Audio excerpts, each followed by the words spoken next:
ত্রয়োদশ জাতীয় সংসদ নির্বাচন ঘিরে দ্বিপাক্ষিক সহিংসতায় প্রাণ হারিয়েছেন অন্তত ৩ জন। দেশের বিভিন্ন জেলায় আহত হয়েছেন আরও ৭২ জন। নির্বাচন পরবর্তী পর্যবেক্ষক সংস্থাগুলোর যৌথ প্রতিবেদনে এসব তথ্য উঠে এসেছে। আমরা দেখেছি যে মোট ২২টি আসনে ৪৫টি সহিংসতার ঘটনা নির্বাচনের দিন ঘটেছে এবং সবচেয়ে সংখ্যাপূর্ণ আমরা লক্ষ্য করেছি ছিল আমাদের পর্যবেক্ষণ এলাকার মধ্যে ভোলা ৪ এবং ময়মনসিংহ ৮,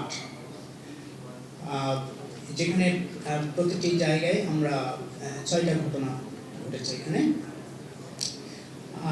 আমরা এই যে তথ্যটা বলছি সেটার সাথে আমরা গণমাধ্যমে প্রকাশিত খবরেরও আমরা মিল দেখতে পাচ্ছি।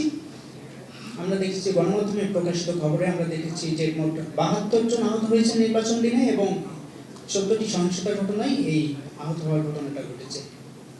সহিংসতার পাশাপাশি জেন্ডার ভিত্তিক ভায়োলেন্স প্রতিবন্ধী ও সংখ্যালঘু ভোটারদের ভোটাধিকার প্রয়োগ এসব বিষয়েও নজরদারি চালায় ৪টি সংস্থা। সকালে রাজধানীর এক ৫ তারকা হোটেলে যৌথ সংবাদ সম্মেলনে পর্যবেক্ষণের সারসংক্ষেপ তুলে ধরেন এসব সংস্থার মুখপাত্ররা। প্রবেশ পথ, ভোট দান কক্ষের অবস্থান, পোলিং সেন্টারের ভিতরে চলাচলের সুবিধা, ভোট প্রদানে গোপনীয়তা রক্ষা, নির্বাচনী অফিসিয়ালদের ব্যবহার এবং সহযোগিতা।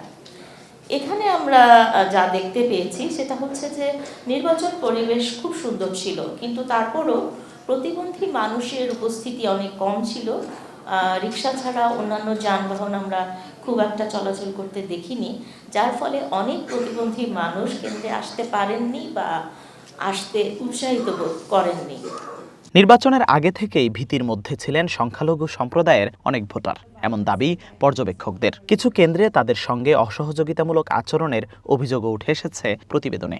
কিছু পোলিং স্টেশনে আমরা দেখেছি যে নির্বাচন কর্মকর্তা আসলে সংখ্যালঘু ভোটারদের সাথে ততটা ফ্রেন্ডলি আচরণ করেন। এটা যদি আমরা পার্সেন্টেজ করি ৫০০ মধ্যে 4.2% পোলিং স্টেশনে আমরা এই জিনিসটা অবজার্ভ করেছি। আসলে আমরা আমাদের আরেকটা বিষয় ছিল যেটা যে সকল ভোটাররা ভোট দিতে গেছেন তাদেরকে আসলে তাদের ভোটদান প্রক্রিয়ায় কোনোভাবে পার্টি এজেন্টরা ব্যাহত করে কিনা, কোনোভাবে প্রভাবিত করার চেষ্টা করে কিনা, এটাও আমরা অবজার্ভ করেছি। এখানে আমরা দেখেছি যে প্রায় আপনার 8.3% পোলিং স্টেশনে পার্টি এজেন্টরা আসলে ভোটারদের কার্যক্রমকে কিছুটা ব্যাহত করার চেষ্টা করেছে। এবারের নির্বাচনে ৮৫ জন নারী প্রার্থী অংশ নিলেও জয়ী হয়েছেন মাত্র ৭ জন। পর্যবেক্ষকদের মতে নারীরা বিশেষ করে অনলাইনে বেশি ভায়োলেন্সের শিকার হয়েছেন। ১১,০০০-এরও বেশি সামাজিক মাধ্যমের পোস্ট বিশ্লেষণ করে